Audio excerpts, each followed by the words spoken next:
அனைவருக்கும் வணக்கம்.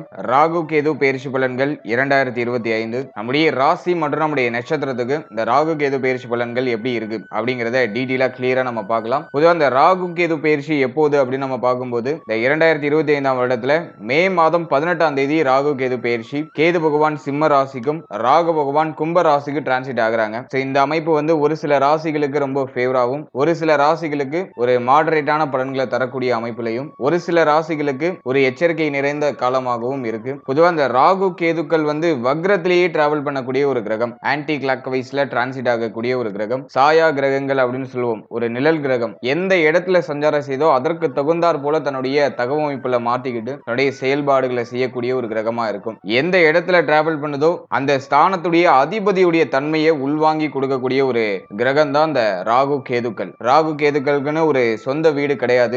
எந்த இடத்துல டிராவல் பண்ணுதோ அதே தன்னுடைய சொந்த வீடாக பாவித்து பலன்களை கொடுக்கும். இப்போ இந்த 2025ல இந்த ராகு கேது பயிற்சி நம்மளுடைய ராசி மற்றும் நம்முடைய நட்சத்திரங்களுக்கு எப்படி இருக்கு அப்படிங்கறத நம்ம டீடைலா கிளியரா நம்ம பார்க்கலாம். பதிவை முழுமையா பார்க்க டைம் இல்லாதவங்க நம்ம டிஸ்கிரிப்ஷன்ல டைம் லைன் கொடுத்திருக்கோம். ஒரு செக்மெண்ட்டுக்கும் தனித்தனி டைம் லைன் கொடுத்திருப்போம். ஸோ உங்களுக்கு எது தேவையோ அதை மட்டும் நீங்க கிளிக் பண்ணி பார்த்துக்கலாம். மேலும் வீடியோ ஸ்டார்ட் பண்றதுக்கு முன்னாடி நீங்க நம்ம சேனலை சப்ஸ்கிரைப் பண்ணாம இருந்தீங்கன்னா மறக்காம சப்ஸ்கிரைப் பண்ணிக்கோங்க. அப்படியே பக்கத்தில் இருக்க பெல் சிம்பிளை கிளிக் பண்ணிக்கோங்க. அப்பதான் நாங்க போற இது போல யூஸ்ஃபுல்லான வீடியோக்கள் உங்களுக்கு உடனுக்குடனே நோட்டிபிகேஷனாக கிடைக்கும். இப்போது ரிஷப ராசி ரோகிணி நட்சத்திரக்காரர்களுக்கு இந்த ராகு கேது பெயர்ச்சி பலன்கள் எப்படி இருக்கு அப்படிங்கறத இப்போ டீடெயிலா கிளியரா பார்க்கலாம்.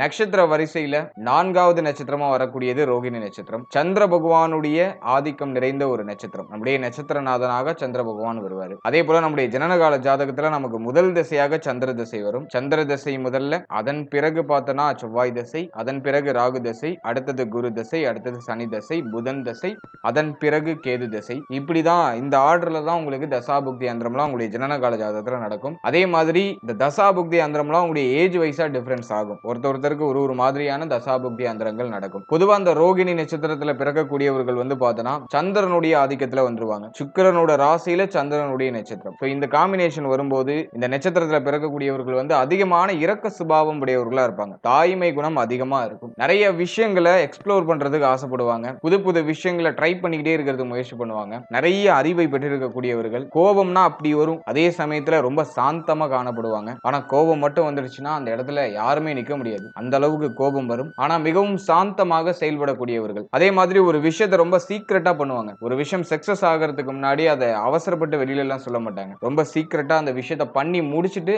அதன் பிறகு அந்த சக்சஸ் ஆன விஷயங்களை வெளியில சொல்லக்கூடியவர்களா இருப்பாங்க. அதே மாதிரி இந்த நட்சத்திரத்துல பிறக்கக்கூடியவர்களுக்கு சமூகத்துல ஒரு நல்ல மதிப்பு, நல்ல ஒரு பெயர் டிஃபால்ட்டா கிரியேட் ஆயிடும். அதே மாதிரி இந்த நட்சத்திரத்துல பிறக்கக்கூடியவர்கள் உயர்ந்த சிந்தனை உடையவர்களா இருப்பாங்க. பெரிய விஷயத்துக்கு முயற்சி பண்ணக்கூடியவர்களா இருப்பாங்க. ஒரு விஷயத்தை முடிவு பண்ணிட்டாங்கன்னா அதுல இருந்து எக்காரணத்தை கொண்டு பின்வாங்க மாட்டாங்க. பின்வாங்குற எண்ணமே இவங்களுக்கு வராது. ஒரு வாட்டிக்கு 10 வாட்டி யோசிச்சு ஒரு விஷயத்துல முடிவு எடுப்பாங்க. அந்த எடுக்கிற முடிவு தான் இறுதியாக இருக்கும். ஒரு விஷயத்துல இறங்கிட்டாங்கன்னா அதுல வெற்றி அடையாம பின்வாங்க மாட்டாங்க. அதே மாதிரி வந்து பார்த்தோன்னா இந்த நட்சத்திரக்காரர்கள் அன்புக்கு அடிபணியக்கூடியவர்களா இருப்பாங்க. ஆனா வம்புன்னு வந்துட்டா ஒரு கை பார்த்துருவாங்க. அதே மாதிரி உடைய உடல் அமைப்பு, உடைய தோற்றம் எப்போதுமே ஒரு அட்ராக்டிவா இருக்கும். மற்றவங்களை எளிமையா கவர்ந்து ஈர்க்கக்கூடிய ஆற்றல் இந்த நட்சத்திரத்துல பிறக்கக்கூடியவர்களுக்கு இருக்கு டிஃபால்ட்டாவே. அதே மாதிரி நல்ல பேச்சாற்றல் மிக்கவங்க, நல்லா இனிமையாக பேசக்கூடியவர்கள், தனக்கு தேவையான விஷயங்களை பேசியே சாதித்துக் கொள்ளக்கூடியவர்களா இருப்பாங்க. ஆண்களாக இருந்தால் பெண்கள் அதிக நண்பர்களாகவும், பெண்களாக இருந்தால் ஆண்கள் அதிக நண்பர்களாகவும் இந்த நட்சத்திரத்துல பிறந்தவர்களுக்கு இருப்பாங்க. எப்போதும் ஏதாச்சும் ஒரு விஷயத்தை யோசிச்சுட்டே இருப்பாங்க. சந்திரன் வந்து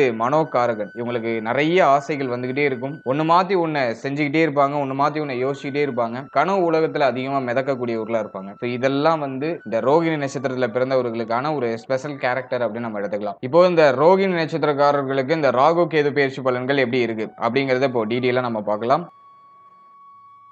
முதலாவதா நம்முடைய ராசி, நம்முடைய நட்சத்திரத்தை பொறுத்த வரைக்கும் ராகு கேது போர்ஷன் எடுத்திருக்க அமைப்பை நம்ம அனலைஸ் பண்ணும்போது கேது பகவான் நம்முடைய ராசி, நம்முடைய நட்சத்திரத்துக்கு 4th ஹவுஸ்ல போர்ஷன் எடுத்திருக்காரு. 4ஆம் இடம் சுகஸ்தானம், தாயார் ஸ்தானம், வித்யாஸ்தானம் அப்படின்னு சொல்லக்கூடிய 4ஆம் இடத்துல கேதுவுடைய போர்ஷன் இருக்கு. அடுத்தது ராகுவை பொறுத்த வரைக்கும் ஜீவனஸ்தானம் அப்படின்னு சொல்லக்கூடிய 10th ஹவுஸ் 10ஆம் இடத்துல ராகு போர்ஷன் எடுத்திருக்காரு. பொதுவா அந்த 4ஆம் இடத்துல கேது இருக்கிறது அவ்வளவா சிறப்பு இல்லை. ஆனா 10ஆம் இடத்துல ராகு இருக்கிறது மிகப்பெரிய யோகம் தான். ஏன்னா வந்து 10ல ஒரு பாவி இருக்கிறது சிறப்பு அப்படின்னு சொல்லியிருக்காங்க. அதுலயும் குரு பார்வை வாங்கிய ராகு ஒரு அற்புதமான அற்புதமான யோக அமைப்புல தான் இருக்காரு. பெருசா நெகட்டிவா இல்ல.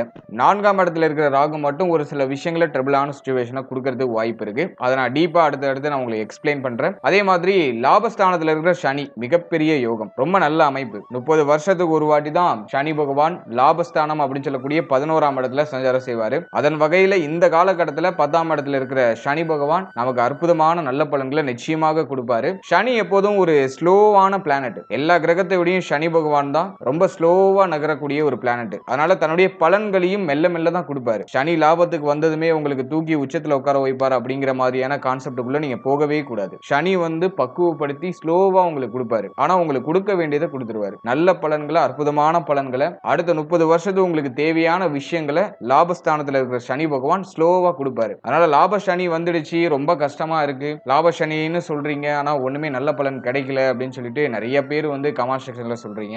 லாப சனி நல்லதுதான், அது யோகமான சனி தான். ஆனா அதோடைய தன்மையின்படி தான் பலன்களும் கிடைக்கும். கொஞ்சம் ஸ்லோவா தான் எல்லாமே நகரும், கொஞ்சம் ஸ்லோவா தான் நமக்கு எல்லாமே கிடைக்கும். ஆனா அந்த எண்ட் ஆஃப் த டேல உங்களுக்கு நல்ல ரிசல்ட் அப்படிங்கிறது நிச்சயமா கிடைச்சிடும். கொஞ்சம் பொறுமையா இருங்க. ஏன்னா சுக்கிரனுடைய ஆதிக்கத்துல வரக்கூடிய ராசிகள், நட்சத்திரங்கள், அதுலயே ரிஷப ராசியில 3 நட்சத்திரம் இருக்கும். அந்த 3 நட்சத்திரக்காரர்களுமே பார்த்தோம்னா எல்லாத்துலயும் கொஞ்சம் அவசரப்படுவாங்க. எதுவுமே பொறுத்திருந்து கிடைக்கிறது அப்படிங்கிறது அவங்களுக்கு பிடிக்காது. டக்குன்னு கிடைக்கணும், நான் எஃபோர்ட் போடுறது தயாரா இருக்கேன், பலன் கிடைக்கிறதுக்கு அது டக்குன்னு நமக்கு கிடைக்குமா அப்படிங்கிற மாதிரியான எதிர்பார்ப்பு குணம், ஸ்பீடா ஒரு விஷயம் கிடைக்கணும்னு ஆசைப்படுவாங்க. பட் ஆனா சனி தன்னுடைய வேலைகளை சரியா செய்வாரு, ஸ்லோவா தான் கொடுப்பாரு. அதனால பொறுமையா இருங்க. அடுத்தது நம்முடைய ராசி, நம்முடைய நட்சத்திரத்துக்கு 2ஆம் இடத்துல குரு. ரொம்ப ரொம்ப ஒரு உன்னதமான அமைப்பு. 2ஆம் இடத்துல குரு இருக்கிறது ஒரு மிகப்பெரிய யோகம். ஆனா நம்மளுடைய ராசி, நம்முடைய நட்சத்திரப்படி குரு நமக்கு முழு சுபர் கிடையாது. பாதி சுபர் பாதி அசுபர். அதாவது குரு அஷ்டமாதிபதி அப்படிங்கிற ஆதிபத்தியத்தை நமக்கு பெறுவார். அதே சமயத்துல லாபாதிபதி அப்படிங்கிற அமைப்பையும் பெறுவார். லாபாதிபதி 2ஆம் இடத்துல இருக்கிறது மிகப்பெரிய யோகம். அஷ்டமாதிபதி 2ல இருக்கிறது ஃபேமிலி ரீதியா ஒரு மாதிரியான ஸ்ட்ரகிள மாத்தி மாத்தி கொடுக்க வாய்ப்பு இருக்கு. சோ இது ஓரளவுக்கு ஆவரேஜா ஸ்கோர் பண்ணிருக்கு அப்படின்னு நம்ம எடுத்துக்கலாம். பொதுவா இந்த ராகு கேது பயிற்சி பலன்களை நம்ம ராகுவையும் கேதுவையும் மட்டும் வச்சு பார்க்க கூடாது. மற்ற 2 கிரகங்கள் இயர்லி பிளானட், ரொம்ப முக்கியமான பிளானட், குரு சனி 2 இருக்கு. இதையும் நம்ம அப்படியே கம்போஸ் பண்ணி 2யும் கலந்து கலவையா தான் அந்த பலன்களை நம்ம பார்க்கணும். அப்பதான் அது ஆல்மோஸ்ட் நமக்கு ஃபேவராகவும் கரெக்டாகவும் வரும். அதன் வகையில இந்த 4 கிரகத்துடைய அமைப்பு எப்படி இருக்கு அப்படிங்கறத வச்சு இந்த ராகு கேது பயிற்சி பலன்களை நம்ம இப்போ டீடைலா கிளியரா நம்ம பார்க்கலாம்.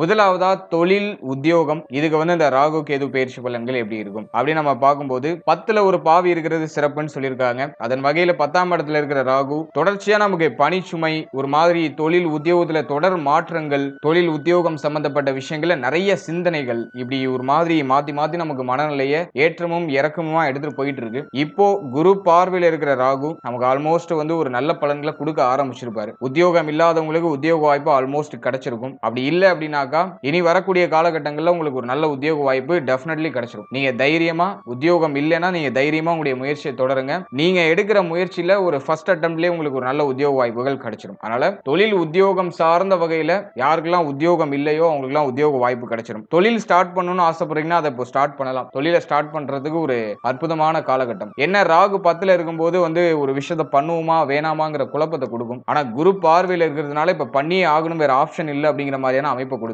என்னை பொறுத்த வரைக்கும் நீங்க இப்ப தொழில் ஸ்டார்ட் பண்றது உத்தமம் தான். நிறைய பேருக்கு தொழிலே சேஞ்ச் ஆகும். பழைய தொழிலை விட்டுட்டு வேற ஒரு தொழிலுக்கு ஜம்ப் ஆவாங்க. சோ அதை நீங்க பண்ணலாம், சேஞ்ச் பண்ணலாம். அப்படி இல்லைன்னா ஒரு புதுசா ஒரு தொழிலை ஸ்டார்ட் பண்ணலாம். ஆனா இன்வெஸ்ட்மெண்ட்ல ரொம்ப கேர்ஃபுல்லா இருக்கணும். அவசரப்பட்டு அகலக்கால் வச்சிடாதீங்க. உங்களுடைய இன்வெஸ்ட்மெண்ட் அப்படிங்கிறது உங்களுடைய லைஃப் ஸ்டைல எந்த வகையிலும் பாதிக்க கூடாது. ஸ்மால் லெவல்ல இன்வெஸ்ட் பண்ணி உங்களுடைய ஸ்டார்ட் அப்பை நீங்க ஸ்டார்ட் பண்ணுங்க. அது உங்களுக்கு நல்ல பலன்களை கொடுக்கும். தொழில் ஸ்டார்ட் பண்றதுக்கு யோகமான காலகட்டம் தான். ஆனா இன்வெஸ்ட்மெண்ட்ல நீங்க கடன் வாங்கி மேஜரா இன்வெஸ்ட்மெண்ட் பண்ணிட்டீங்கன்னா பணம் போய் ஒரு பக்கமா லாக் ஆயிடும். அது உங்களுக்கு ஒரு மாதிரியான மன உளைச்சலை கொடுக்கிறது வாய்ப்பு இருக்கு. ஏன்னா 4ஆம் இடத்துல கேது, மன ஆரோக்கியத்தை வெகுவா பாதிக்கக்கூடிய கேது 4ஆம் இடத்துல இருக்கிறதுனால பொருளாதாரம் சார்ந்த விஷயங்கள போய் ஏதாச்சும் ஒரு விஷயத்துல லாக் ஆகிறது வாய்ப்பு இருக்கு. அதனால இப்ப நிறைய பேருக்கு பிசினஸ் ஸ்டார்ட் பண்ணணும் அப்படிங்கிற எண்ணம்லாம் வரும். ஏன்னா 10ல ராகு இருக்கும்போது பிசினஸ் திங்கிங்க கொடுத்துரும். அப்படி நீங்க பிசினஸ் ஸ்டார்ட் பண்ணணும் அப்படின்னு ஆசைப்படுறீங்கன்னா தாராளமா ஸ்டார்ட் பண்ணலாம். ஆனா இன்வெஸ்ட்மெண்ட் ரொம்ப லோ லெவல்ல இருக்கணும். கடன் வாங்கி ஹை லெவல்ல இன்வெஸ்ட்மெண்ட் பண்ணிடாதீங்க. சோ அது அட்வைசபிள் இல்ல. லோ லெவல்ல இன்வெஸ்ட் பண்ணி உங்களுடைய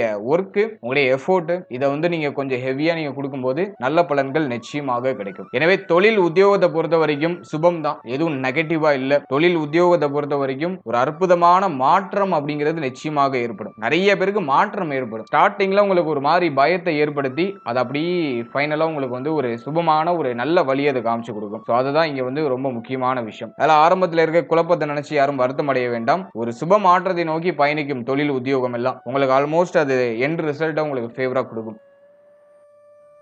அடுத்தது பொருளாதாரம் சார்ந்த விஷயம் இந்த ராகு கேது பயிற்சியில எப்படி இருக்கும்? பொருளாதாரத்தை பொறுத்த வரைக்கும் பார்த்தோன்னா கேது மட்டும் 4th ஹவுஸ்ல இருக்கிறது அட்வைசபிள் கிடையாது. மற்றபடி லாப சனி, 2ஆம் இடத்துல இருக்கிற குரு இதெல்லாம் சுபத்துவம் தான். அதே சமயத்துல அஷ்டமாதிபதி 2ஆம் இடத்துல எவ்வளவு சம்பாதிச்சாலும் செலவாயிட்டே இருக்கும். அது வந்து ஒரு மைனஸா நான் பாக்குறேன். ஆனா குரு வந்துட்டாருனாலே சுப விரைய செலவுன்னு அர்த்தம். செலவு ஆகும், ஆனா உருப்படியான செலவா இருக்கும், மகிழ்ச்சியை தரக்கூடிய செலவா இருக்கும், உங்களை இம்ப்ரூவ் பண்ணிக்கிறதுக்கான செலவா இருக்கும். அதன் வகையில சுபம். ஆனா கையில பணம் தங்காது. நீங்க எவ்வளவு சம்பாதிக்கிறீங்களோ அதை எந்த அளவுக்கு சேஃப்டி பண்ண முடியுமோ சேஃப்டி பண்ணிடுறது நல்லது. ஏதாச்சும் ஒரு சுபத்துவமான இன்வெஸ்ட்மெண்டா நீங்க பார்த்து பண்ணிடுறது நல்லது. இந்த நேரத்துல வீடு கட்டணும்னு ஆசைப்படுறீங்கன்னா தாராளமா ஸ்டார்ட் பண்ணலாம். 2ல குரு வரது வீடு கட்டுற யோகத்தை தாராளமா ஏற்படுத்தி கொடுக்கும். சோ அது சம்பந்தப்பட்ட விஷயங்களை இன்வெஸ்ட் பண்றது சிறப்பு. அதே மாதிரி வந்து உங்களுடைய பர்சனல் growthக்கு ஏதாச்சும் நீங்க இன்வெஸ்ட் பண்ணணும்னு ஆசைப்படுறீங்க, கல்விக்கு ஏதாச்சும் இன்வெஸ்ட் பண்ணணும்னு ஆசைப்படுறீங்கன்னா அதை தாராளமா பண்ணலாம். சோ அதுக்கெல்லாம் ரொம்ப ஒரு சிறப்பான ஒரு அமைப்பை ஏற்படுத்தி கொடுக்கும். அதே மாதிரி குடும்பம் சம்பந்தப்பட்ட விஷயம், ஃபேமிலி ரிலேட்டடா நிறைய செலவு மாத்தி மாத்தி வந்துகிட்டே இருக்கும். குடும்பத்துல இந்த நேரத்துல உங்களுடைய ஒத்துழைப்பையும் உங்களுடைய சப்போர்ட்டையும் அதிகமா எதிர்பார்ப்பாங்க. அதே மாதிரி குடும்பத்துல நீங்க சொல்ற பேச்சுக்கு இப்ப மதிப்பு மரியாதை அதிகரிக்கும். இப்ப நீங்க சொல்றத 4 பேர் காது கொடுத்து கேட்பாங்க. ஃபேமிலில நீங்க சொல்றதுக்குலாம் ஆளாளுக்கு ஒண்ணு சொல்லியிருப்பாங்க கடந்த காலகட்டங்கள்ல. இப்போ எல்லா அத்தாரிட்டியும் உங்க கைக்கு வந்துடும். நீங்க சொல்றத உங்க ஃபேமிலி மெம்பர்ஸ் எல்லாம் செய்வாங்க. அந்த மாதிரி உங்களுக்கு வந்து செல்வாக்கு உயரும். உங்களுடைய குடும்பத்துல உங்களுடைய பேச்சை மதிச்சு ஒரு விஷயத்தை செய்வாங்க. அதுக்கெல்லாம் ரொம்ப சிறப்பா இருக்கு. அதே மாதிரி பொருளாதாரத்தை பொறுத்த வரைக்கும் லாப சனி ஒரு பக்கம் நமக்கு வந்து பொருளாதார சிந்தனை கொடுத்து அந்த பொருளாதாரத்தை எப்படிலாம் நம்ம சம்பாதிக்கலாம், மல்டிபிள் எப்படி ஆகலாம், கையில இருக்கிற பணத்தை எப்படி இன்வெஸ்ட் பண்ணி நம்ம இன்னும் நல்லா மல்டிபிள் பண்ணலாம். அதே மாதிரி இப்போ நீங்க ஒர்க் பண்ணிட்டு இருக்கீங்கன்னா பார்ட் டைமா ஏதாச்சும் ஜாப் பண்ணலாமா, சைட்ல ஏதாச்சும் நம்ம ஒர்க் பண்ணலாமா, நிறைய சம்பாதிக்கணும், சம்பாதிக்கிறதுக்கான வழி என்ன அப்படிங்கறத மைண்ட் ஷார்ப்பா தேடும். அந்த மனநிலை 90% பேருக்கு இப்போ கிரியேட் ஆயிருக்கும். அதே மாதிரி ஒரு சிலர் அதை செயல்படுத்தியிருப்பாங்க, ஒரு சிலர் செயல்படுத்துற அந்த கேட்டகரியில இருப்பாங்க. இந்த காலகட்டத்தை பொறுத்த வரைக்கும் சம்பாதிக்கிறதுக்கான காலம் தான். அதே சமயத்துல உங்களுடைய உடலை வருத்திக்கிட்டு நீங்க எதையும் சம்பாதிக்க வேண்டாம். அதுல ரொம்ப கிளியரா இருந்துக்கோங்க.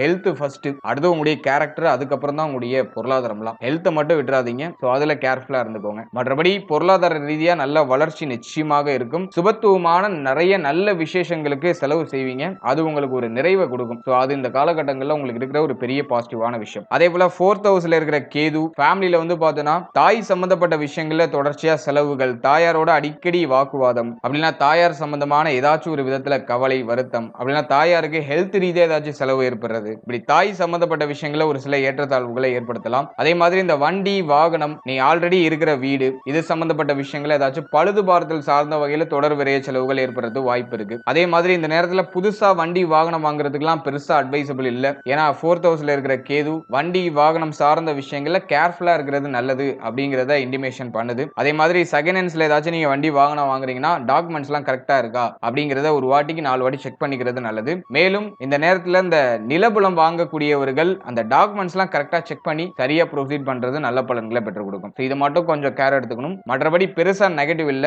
நிறைய சுபத்துவமான மாற்றம், எதிர்காலத்திற்கு தேவையான விஷயங்களை இந்த காலகட்டங்களில் நிச்சயமாக செயல்படுத்துவீங்க. அந்த மனநிலை இப்போ உங்களுக்கு கிரியேட் ஆயிடும். அந்த மைண்ட் செட் இப்போ அப்படியே வெளிப்பட ஆரம்பிக்கும். அதை நீங்க நல்லா உணரலாம்.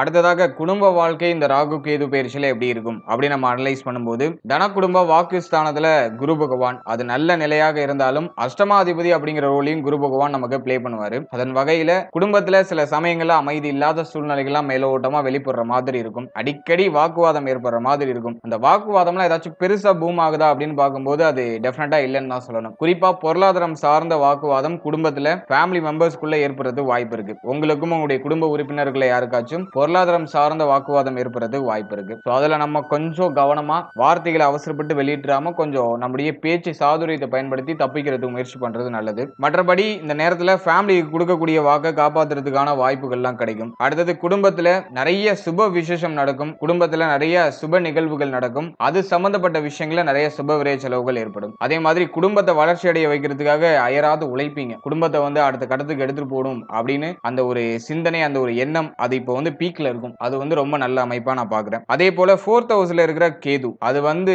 தாயாரோட அடிக்கடி ஒத்து போகாத சூழ்நிலை ஏற்படுத்துறதுக்கு வாய்ப்பு இருக்கு. தாயாருடைய ஹெல்த்ல டிஃபால்ட்டா கவனமா இருக்கணும். தாய் சம்பந்தப்பட்ட என்டையர் விஷயம் எல்லாத்துலயுமே பார்த்தோன்னா கொஞ்சம் கேர்ஃபுல்லா நிதானமா கவனமா இருக்கிறது நல்லது. மற்றபடி ஃபேமிலி ரிலேட்டடா பார்க்கும்போது எதுவும் பெருசா நெகட்டிவா இல்ல. நிறைய நல்ல விஷயங்கள் நல்ல மாற்றங்கள்லாம் ஏற்படும். ஆனா ஸ்டார்டிங் ஏதோ ஒரு மாதிரி குழப்பமா இருக்கிற மாதிரி இருக்கும். ஒரு மாதிரியான குழப்பத்தன்மைகள்லாம் குடும்பத்துல மேலோட்டமா நிலவர மாதிரி ஃபீல் ஆகும். ஃபேமிலி கூட இப்போ ஒண்ணா இருக்க முடியாது. ஃபேமிலி கூட ஒத்து வராத ஒரு ஒரு சில மனநிலையெல்லாம் அப்படியே மேலோட்டமா வெளிப்படும். ஆனா அது பெருசா நெகட்டிவா போய் முடியாது. அதே மாதிரி குடும்பத்தை விட்டு பிரிஞ்சு தொழில் நிமித்தமாகவோ உத்தியோக நிமித்தமாகவோ இருக்கிறதுக்கு ஏதாச்சும் ஆப்ஷன்ஸ் கிடைக்குதுன்னா அதை யூஸ் பண்ணிக்கிறது நல்லது. அது இன்னும் உங்களுக்கு சிறப்பான பலன்களை பெற்றுக் கொடுக்கும். ஃபேமிலி கூட கன்ஜெக்ஷனா இல்லாம அவங்களை விட்டு கொஞ்சம் தூரமா இருக்கிறதுக்கு முயற்சி பண்றது ஒரு நல்ல பலன்களை பெற்றுக் கொடுக்கும். அப்படி அதுக்கான ஆப்ஷன்ஸ் எதுவும் இல்ல, நான் குடும்பத்தோட தான் இருக்கணும், வேற ஆப்ஷன் இல்ல அப்படிங்கிற பட்சத்துல குடும்பத்துல வாக்குவாதம் இல்லாம அவங்கள கொஞ்சம் அனுசரிச்சு ஃபேமிலி மெம்பர்ஸ் சொல்றதெல்லாம் கொஞ்சம் சகிச்சுக்கிட்டு அனுசரிச்சு போயிடுறது ஒரு சுபத்துவமான பலன்களை பெற்றுக் கொடுக்கும். இருப்பினும் பெருசா எதுவும் நெகட்டிவா இல்ல. எல்லாமே ஒரு நல்ல நோக்கத்தோட நல்ல ஒரு மாற்றத்தை நோக்கி தான் பயணிக்குது. சின்ன சின்ன கருத்து வேறுபாடுகள் மேலோட்டமா எழுற மாதிரி இருக்கும். அது உங்களுக்கு கொஞ்சம் டிஸ்கம்ஃபர்டபுளா இருக்கிறதுக்கு வாய்ப்பு இருக்கு. மற்றபடி மேஜரா எந்த இஷ்யூவும் இல்ல. அடுத்தது காதல் உறவு, திருமண முயற்சி, திருமண வாழ்க்கை, இதெல்லாம் அந்த ராகு கேது பெயர்ச்சியில எப்படி இருக்கும் அப்படி நம்ம பார்க்கும்போது, முதலாவதா காதல் உறவு நம்ம எடுத்து கொஞ்சம் அனலைஸ் பண்ணும்போது 5ஆம் இடத்துல சனி பார்வை, அது அவ்வளவா சிறப்பு கிடையாது. இந்த காதல் உறவுல இருக்கக்கூடியவங்களுக்குலாம் இப்போ நிறைய மனக்குழப்பம் வந்திருக்கும். இது பண்ணுவோமா, அது பண்ணுவோமா, இப்போ நம்ம போற பாதை கரெக்ட் தானா, சரியான டைரக்ஷன்ல தான் போயிட்டு இருக்கோமா அப்படிங்கிற மாதிரியான சந்தேக குணம்லாம் வந்துடும். அதே மாதிரி வந்து உடைய காதலனோ காதலியோ ஆணாக இருந்தால் பெண்கள் சம்பந்தப்பட்ட விஷயத்திலையும், பெண்களாக இருந்தால் ஆண்கள் சம்பந்தப்பட்ட விஷயத்திலையும் ஒரு சில சந்தேக குணங்கள் வரதுக்கு வாய்ப்பு இருக்கு. அடுத்தது நம்ம மேஜரா பார்க்கும்போது காதல் உறவு சம்பந்தப்பட்ட விஷயங்கள ஒரு மாதிரி பிடிப்பில்லாத தன்மை இருக்கிற மாதிரி தென்படும். நல்லா க்ளோஸா பேசிட்டு இருந்தோம், இப்ப கொஞ்சம் அந்த பேசுறதெல்லாம் ஏதோ கொஞ்சம் டிஸ்டன்ஸ் ஆகுற மாதிரி ஃபீல் ஆகும். அப்படி இல்ல கொஞ்சம் ஏதோ ஒரு மாதிரி அன்ஈஸியா ஃபீல் ஆகிறதுக்கு வாய்ப்பு இருக்கு. அதே மாதிரி பார்ட்னர் வந்து சில சமயங்கள்ல காயப்படுத்துற மாதிரி பேசுறது, அது உங்களுக்கு ஏதோ ஒரு விதத்துல ஹர்ட் ஆகுறது, இப்படி ஏதோ கொஞ்சம் மிஸ் அண்டர்ஸ்டாண்டிங், ஒரு சில டிஸ்கம்ஃபர்டபுளான சிச்சுவேஷனை கிரியேட் பண்ணலாம். ஏன்னா பாவ கிரகங்களுடைய பார்வை 5ஆம் இடத்துல, சுப கிரகம் ஏதாச்சும் பாக்குதான்னு பார்த்தா எந்த கிரகமும் பார்க்கல. அதனால காதல் உறவு சம்பந்தப்பட்ட விஷயங்கள்ல சில சமயங்கள்ல இனிமையான தன்மை இருக்கும், பல சமயங்கள்ல நமக்கு ஒரு மாதிரி வருத்தமான ஒரு சூழ்நிலையும் மனக்கவலையான ஒரு சூழ்நிலையும் அதிகமா இருக்கிறது வாய்ப்பு இருக்கு. இப்போ வந்து என்ன ஒரு மேஜரான ஒரு விஷயம்னா மனக்கவலை நம்மளை தொற்றிக்கொள்ளும். ஏதோ ஒரு விஷயத்தை நினைச்சு ரொம்ப கவலைப்படுறதுக்கான வாய்ப்புகள் அதிகம். அதுலயும் 4th ஹவுஸ்ல கேது, அது மன ஆரோக்கியத்தை வெகுவா பாதிக்கிறதுக்கு வாய்ப்பு இருக்கு. டிப்ரஷன் ஸ்டேட்ல வச்சுக்கிறதுக்கு வாய்ப்பு இருக்கு. அதனால காதல் உறவு சம்பந்தப்பட்ட விஷயங்கள்ல கொஞ்சம் கவனமா, அவசர முடிவு இல்லாம, எதிலையும் உணர்ச்சி வசப்படாம, கோவப்படாம டிராவல் பண்றது நல்ல பலன்களை பெற்றுக் கொடுக்கும். இப்போ காதல் உறவை திருமண உறவா கன்வெர்ட் பண்ணலாமா அப்படின்னு பார்க்கும்போது அதுக்கு அந்த அளவுக்கு ஃபேவரா இல்ல. ஏன்னா வந்து அஷ்டமாதிபதி 2ஆம் இடத்துல, இப்போ வந்து காதல் உறவு சம்பந்தமான விஷயங்களை ஃபேமிலியில பேசும்போது குடும்பத்துல காதல் உறவு சார்ந்த வகையில ஏதாச்சும் குழப்பங்கள் வரதுக்கு வாய்ப்பு இருக்கு. ஸோ கொஞ்சம் ஸ்லோவா டிராவல் பண்றது நல்லது. கொஞ்சம் பொறுமை நிதானம் தேவை.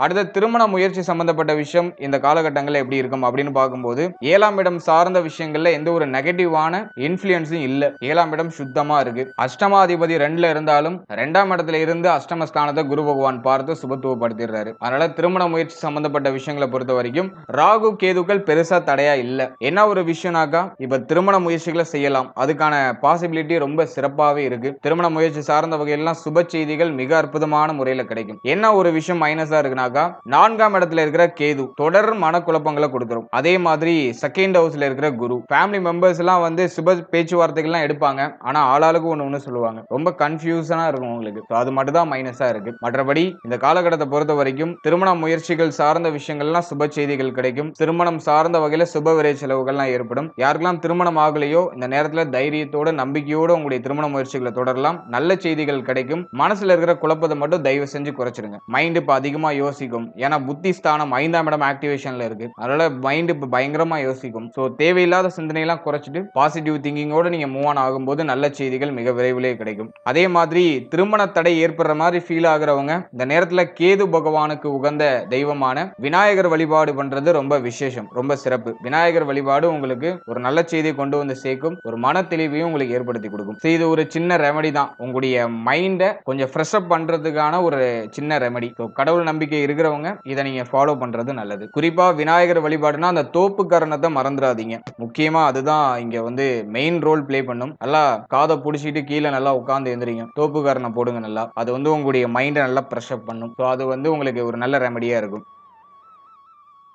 அடுத்தது திருமண வாழ்க்கை இந்த காலகட்டங்கள்ல எப்படி இருக்கும் அப்படி நம்ம அனலைஸ் பண்ணும்போது 7ஆம் இடம் சார்ந்த விஷயங்கள்ல எந்த ஒரு பாவகிரகங்களுடைய ஆதிக்கமும் இல்ல. அதனால வாழ்க்கை துணை சார்ந்த விஷயங்கள்ல இருந்த குழப்பம் குளறுபடி எல்லாமே இப்ப நியூட்ரல் ஆயிடும். குடும்பத்துல வாழ்க்கை துணையால ஏற்பட்ட மன வருத்தம் மனக்கவலை எல்லாம் சரியாயிடும். இப்ப வந்து பிரிந்தவர்கள்லாம் ஒண்ணு சேருவாங்க. வாழ்க்கை துணையோட மகிழ்ச்சியா உங்களுடைய நாட்களை கழிக்கிறதுக்கு ரொம்ப ஏதுவான காலகட்டம். இந்த நேரத்துல வாழ்க்கை துணையுடைய முழுமையான ஒத்துழைப்பு உங்களுக்கு கிடைக்கும். சோ அது வந்து நமக்கு இருக்கிற ஒரு பெரிய பாசிட்டிவான விஷயம். அதே மாதிரி இந்த காலகட்டங்கள்ல உங்களுடைய வாழ்க்கை துணையுடைய ஆசைகளை நிறைவேற்றுவீங்க. சோ அதுக்கு ரொம்ப பாசிட்டிவா இருக்கு. எனவே வாழ்க்கை துணை சார்ந்த விஷயங்கள்ல கடந்த காலகட்டங்கள் ஏதாச்சும் ஸ்ட்ரகிளா போயிருந்துச்சுன்னா அது இப்ப சரியாயிடும். இப்போ வந்து வாழ்க்கை துணையோட இணைந்து ஒரு அற்புதமான வளர்ச்சியை நோக்கிய ஒரு பயணத்துல ஒரு வீரநடை போறதுக்கான ஒரு ஏதுவான காலகட்டம் தான் இது. எனவே திருமண முயற்சி திருமண வாழ்க்கை காதல் உறவு இதுல திருமண முயற்சி திருமண வாழ்க்கை நல்ல ஸ்கோர் பண்ணிருக்கு. காதல் உறவு சார்ந்த விஷயம் மட்டும் கொஞ்சம் நெகட்டிவா இருக்கு. கொஞ்சம் அதுல மட்டும் நம்ம கவனமா இருக்கிறது சிறப்பு. அடுத்தது குழந்தை பாக்கியம் பிள்ளைகள் சம்பந்தப்பட்ட விஷயம் இந்த ராகு கேது பயிற்சியில எப்படி இருக்கும் அப்படி நம்ம பார்க்கும்போது முதலாவதா குழந்தை பாக்கியம் சார்ந்த விஷயங்களை பொறுத்த வரைக்கும் குருபலம் நல்லா இருக்கு. 2ஆம் இடத்துல குருபலம் ஓகே தான். ஆனா 5ஆம் இடத்துக்கு அந்த குருபலம் கிடைக்கல. அதே போல வந்து சனி பார்வை 5ஆம் இடத்துல இப்ப வந்து அந்த குழந்தை பாக்கியத்துல ஒரு சில தடை தாமதம் தடுமாற்றம்லாம் தென்படுற மாதிரி ஃபீல் ஆகும். ஒரு சிலருக்கு வந்து இந்த குழந்தை பாக்கியம் தடைப்பட்டு போறதுக்குலாம் வாய்ப்பு இருக்கு. அது சார்ந்த வகையில எண்ணங்களும் கவலைகளும் அதிகரிக்கிற மாதிரி ஃபீல் ஆகும். குழந்தை பாக்கியம் இன்னும் நமக்கு கிடைக்கலையே ஒரு நல்ல செய்தி கிடைக்க மாட்டேதே அப்படிங்கிற மாதிரியான மன வருத்தங்களை கொடுக்கலாம். ஏன்னா 4th ஹவுஸ்ல இருக்கிற கேது மன ஆரோக்கியம் சார்ந்த விஷயங்களை ஏதாச்சும் உங்களை செக் பண்ணும். அதுலயும் வந்து சனி பார்வை 5ஆம் இடத்துல இருக்கிறதுனால குழந்தை பாக்கியம் இல்லாதவங்களுக்கு அந்த கவலை அதிகரிக்கும். ஆனா கவலைப்பட வேண்டாம். ஆரம்பத்துல தடைப்படுற மாதிரி தெரியும். இந்த நேரத்துல மருத்துவருடைய ஆலோசனையின்படி நீங்க செயல்படும் போது ஒரு சில சிகிச்சைகளுக்கு பிறகு நல்ல செய்தி தாராளமாக கிடைக்கும். ஆனா கவலைப்பட வேண்டாம். சுப செய்திகள் நிச்சயமாக உண்டு. 2ஆம் இடத்துல இருக்கிற குரு குடும்பத்துல ஏதோ ஒரு விதத்துல சுப செய்தியை கொண்டு வந்து சேர்க்கும். அதுலயும் குழந்தைக்கு காரகம் வாங்கிய ஒரு கிரகம் குரு. அவர் வந்து பார்த்தோம்னா 2ஆம் இடத்துல வலிமையான நிலையில இருக்கிறதுனால ஒரு சில தடை தாமதங்களுக்கு பிறகு குழந்தை பாக்கியம் சார்ந்த விஷயங்கள சுப செய்திகள் கிடைக்கும் அப்படிங்கிறது என்னுடைய கருத்து. அதனால உங்களுடைய முயற்சிகளை தொடரலாம். நல்ல செய்தி தாராளமாக உண்டு. அதே மாதிரி இந்த குழந்தை பாக்கியத்துக்கு முயற்சி செய்யறவங்க அதிகமா டிராவல் பண்றதை அவாய்ட் பண்ணிக்கோங்க. வண்டி வாகனங்கள் அதிகமா போறதெல்லாம் குறைச்சுக்கோங்க. அதே மாதிரி அதிகமா யோசிக்கிறது சரியான டயத்துக்கு தூங்காமலும் சரியான டயத்துக்கு சாப்பிடாமலும் இருக்கிறதெல்லாம் அவாய்ட் பண்றது நல்லது. மைண்டையும் உங்களுடைய ஹெல்த்தையும் கொஞ்சம் கேர் எடுத்துக்கோங்க. சுப செய்தி நிச்சயமாக கிடைச்சிடும். அடுத்தது பிள்ளைகள் சார்ந்த விஷயங்களை பொறுத்த வரைக்கும் சனி பார்வை 5ஆம் இடத்துல இருக்கிறதுனால பிள்ளைகள் சம்பந்தப்பட்ட என்டையர் விஷயம் எல்லாத்துலயும் கொஞ்சம் கவனமா இருக்கணும். இந்த நேரத்துல பிள்ளைகள் சார்ந்த வகையில நிறைய கவலைகள் வருத்தங்கள் இதெல்லாம் ஏற்படுறதுக்கு வாய்ப்பு இருக்கு. அதே மாதிரி பிள்ளைகளுடைய உடல் ஆரோக்கியம் மன ஆரோக்கியத்துல ரொம்ப கேர்ஃபுல்லா இருக்கணும். இப்போ வந்து பிள்ளைகள் உங்களுடைய சொல் பேச்சை கேட்க மாட்டாங்க உங்களுக்கு சப்போர்ட் பண்ண மாட்டாங்க அப்படிங்கிற மாதிரியான மன வருத்தங்கள் நிறைய பேருக்கு வரதுக்கு வாய்ப்பு இருக்கு. அதனால பிள்ளைகள் சம்பந்தப்பட்ட விஷயங்கள்ல கொஞ்சம் கேர்ஃபுல்லா இருக்கணும். பிள்ளைகள் சார்ந்த எல்லா விஷயத்திலையும் கொஞ்சம் அனுசரிச்சு விட்டு கொடுத்து போறது நல்லது. நிறைய பேருக்கு பிள்ளைகளுடைய எதிர்காலம் சார்ந்த விஷயங்களை நினைச்சு அதிகமான கவலை தொற்றிக் கொள்றதுக்கு வாய்ப்பு இருக்கு. அதே மாதிரி பிள்ளைகளுக்கு இன்னும் ஒரு சுப விசேஷம் நடக்கலையே அப்படிங்கிற மாதிரியான கவலையும் வரதுக்கு வாய்ப்பு இருக்கு. ஏன்னா 5ஆம் இடத்துல சனி பார்வை இருக்கிறது அவ்வளவா சிறப்பு இல்ல. அது ஒரு வகையில நமக்கு ஒரு சில நல்ல செய்திகளை கொண்டு வந்து சேர்த்தாலும் பிள்ளைகள் சம்பந்தப்பட்ட விஷயங்கள்ல சில சமயங்கள்ல வருத்தங்களை கொண்டு வந்து சேர்க்குது. அதனால பிள்ளைகள் சார்ந்த என்டையர் விஷயத்திலையும் கொஞ்சம் கவனமா அவங்களை விட்டு கொடுத்து அனுசரிச்சு போறதுக்கு முயற்சி பண்றது நல்ல பலன்களை பெற்றுக் கொடுக்கும். ஆனா அது டெம்பரவரி தான். இந்த மாதிரியான மனநிலை அப்படியே மேலோட்டமா வெளிப்படும். அந்த டைமிங்ல நம்ம உஷாரா நம்ம டிராவல் பண்ணோம்னா போதும். ஆனா இது டெம்பரவரி தான். இது பெரிய அளவுல உங்களுக்கு பிரச்சனையாவோ குழப்பமாகவோ மாறாது. டெம்பரவரியான சிச்சுவேஷனை கொஞ்சம் புத்தி சாதுரியத்தோட நம்ம ஹேண்டில் பண்ணும்போது அது நமக்கு சுபமாக கன்வெர்ட் ஆயிடும். அடுத்ததாக மாணவ மாணவிகளுக்கு இந்த ராகு கேது பயிற்சி எப்படி இருக்கு அப்படின்னு நம்ம பார்க்கும்போது மாணவ மாணவிகளை பொறுத்த வரைக்கும் 4th ஹவுஸ்ல கேது போர்ஷன் எடுத்திருக்கிற அமைப்பு. 4ஆம் இடத்துல கேது இருக்கும்போது படிப்பு சம்பந்தப்பட்ட விஷயங்கள்ல நிறைய சுமை இருக்கிற மாதிரியே ஃபீல் ஆகும். படிக்கிறதுக்கு மனசே வராது. மைண்ட் ஏதோ கொஞ்சம் ஃப்ரீயா இருந்தா தேவலாம் அப்படிங்கிற மாதிரியான யோசனையை கொடுக்கும். படிக்கிறது ஏதோ அதிகமா இருக்கிற மாதிரி ஃபீல் ஆகும். ரொம்ப டிப்ரெஷன் ஆகும். ரொம்ப ஸ்ட்ரெஸ் ஆகும். இந்த ஸ்டூடெண்ட்ஸ் இந்த இப்போ இருக்கிற சிச்சுவேஷன்ல இந்த கிரக அமைப்புக்கு ஏற்ப அதை ஃபீல் பண்றதுக்குலாம் வாய்ப்பு இருக்கு. இந்த மனநிலை ஆல்ரெடி நிறைய பேருக்கு அப்படியே வந்துகிட்டு இருக்கும். படிப்பு சார்ந்த வகையில ரொம்ப பிரஷரா இருக்கிற மாதிரி ஃபீல் ஆகும். அதே மாதிரி மன ஆரோக்கியம் சார்ந்த விஷயங்கள்ல ஒரு மாதிரியான தடை தாமதம் தடுமாற்றங்கள் இருக்கும். மைண்ட் ஃப்ரீயாவே இல்ல. படிக்க ஃபோக்கஸே பண்ண முடியல அப்படிங்கறதெல்லாம் இப்போ நம்முடைய ராசி நம்முடைய நட்சத்திரக்காரர்களுக்கு கொஞ்சம் அதிகமா இருக்கிறது வாய்ப்பு இருக்கு. அதே மாதிரி 4th ஹவுஸ்ல இருக்கிற கேது கல்வியை ஏதோ ஒரு விதத்துல தடைப்படுத்தி தாமதப்படுத்துறதுக்கு வாய்ப்பு இருக்கு. குறிப்பா உங்களுடைய ஹெல்த்ல மட்டும் நீங்க கவனமா இருந்துக்கோங்க. அதை மட்டும் நீங்க கேர் எடுத்துட்டீங்கன்னா போதும். மற்ற விஷயங்கள் ஆல்மோஸ்ட் நமக்கு ஃபேவரா மாறிடும். ஹெல்த்தை கவனமா வச்சுக்கோங்க. ஹெல்த் மட்டும் தான் இப்போ உங்களை நமக்கு வீக் ஆனிச்சுன்னா அந்த கல்வியை அதை தடைப்படுத்துறதுக்கு வாய்ப்பு இருக்கு. அதனால அதுல மட்டும் நம்ம கொஞ்சம் கேர்ஃபுல்லா இருக்கிறதுக்கு முயற்சி பண்றது நல்லது. மற்றபடி மேஜரா எந்த ட்ரபிளும் இல்ல.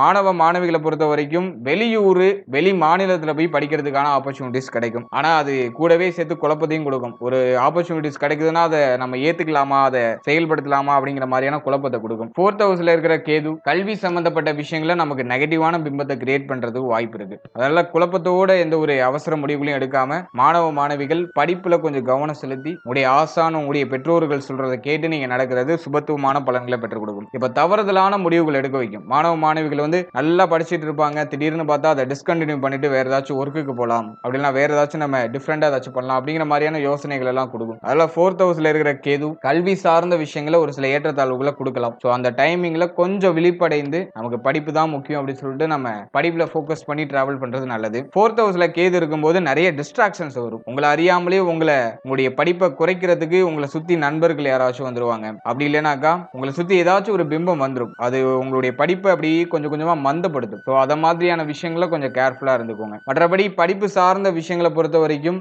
மாதிரியான ப்ரெஷர் இருக்கும். ஆனா அது பெரிய அளவுல பிரச்சனையா மாறாது. நம்மளுடைய புத்தி சாதுரியத்தை பயன்படுத்தும் போது அது நமக்கு சுபமாக கன்வெர்ட் ஆயிடும். ஃபைனலா உடல் ஆரோக்கியம். ரிஷபத்துக்கு நான் மெயினா சொல்லக்கூடிய பார்ட், மெயினா வார்ன் பண்ணக்கூடிய பார்ட் எதுனாக்கா உடைய ஹெல்த் தான். ஹெல்த் மேஜரா ட்ரபிள் ஆகாது. ஏன்னா வந்து குரு பார்வையில அஷ்டமம் இருக்கு. 4th ஹவுஸ் மட்டும் கொஞ்சம் வீக்கா இருக்கு. அதே மாதிரி வந்து பார்த்தோன்னா 10th ஹவுஸ்ல ராகுடைய சஞ்சாரம். ஸோ இந்த காம்பினேஷன் டிஃபால்ட்டா ஆக்டிவேட் ஆகும்போது ஹெல்த் கொஞ்சம் ஸ்டேபிள் இல்லாம இருக்கிற மாதிரி ஃபீல் ஆகும். ஏன்னா சனி பார்வை அஷ்டமத்துல இருக்கு. ஸோ இந்த காம்பினேஷனை பொறுத்த வரைக்கும் ஹெல்த் ரீதியா பிரச்சனை வரும். ஆனா அதுக்கான சொல்யூஷன் நமக்கு கூடவே உடனே கிடைச்சிடும். இதுதான் வந்து இங்க நம்ம பார்க்க வேண்டிய முக்கியமான பாயிண்ட். ஹெல்த் ரீதியா பிரச்சனை வரும், ஆனா அது உடனே சரியாயிடும் அப்படிங்கிறது யதார்த்தமான உண்மையா இருக்கு. ஏன்னா குரு பார்வையில அஷ்டமம் இருக்கு. சனி பார்வை அஷ்டம ஸ்தானத்தை பார்த்தாலும் குரு பார்வையும் அஷ்டமத்துல இருக்கிறதுனால பிரச்சனைகள் வந்தாலும் அது உடனே நிவர்த்தி ஆயிடும். இந்த நேரத்துல மெடிக்கல் நீட்ஸ் ஏதாச்சும் தேவைப்படலாம். அப்படி ஏதாச்சும் மெடிக்கல் ரீதியா ஏதாச்சும் நீட்ஸ் தேவைப்படுதுன்னா அதை தாராளமா எடுத்துக்கோங்க. அது உங்களுக்கு உடனே கியூர் ஆகிற ஒரு அமைப்பு கொண்டு வந்துடும். அதே மாதிரி 4th ஹவுஸ்ல இருக்கிற கேது ஹெல்த் ரீதியா ஒரு மாதிரி அசதியா இருக்கிற மாதிரியான ஒரு மனநிலையை கொடுக்கும். ஹெல்த் ஏதோ கொஞ்சம் வீக்கா இருக்கிற மாதிரி ஒரு மனநிலை கொடுக்கும். அதே மாதிரி நிறைய பேருக்கு திடீர்னு வெயிட் லாஸ் ஆகிறது,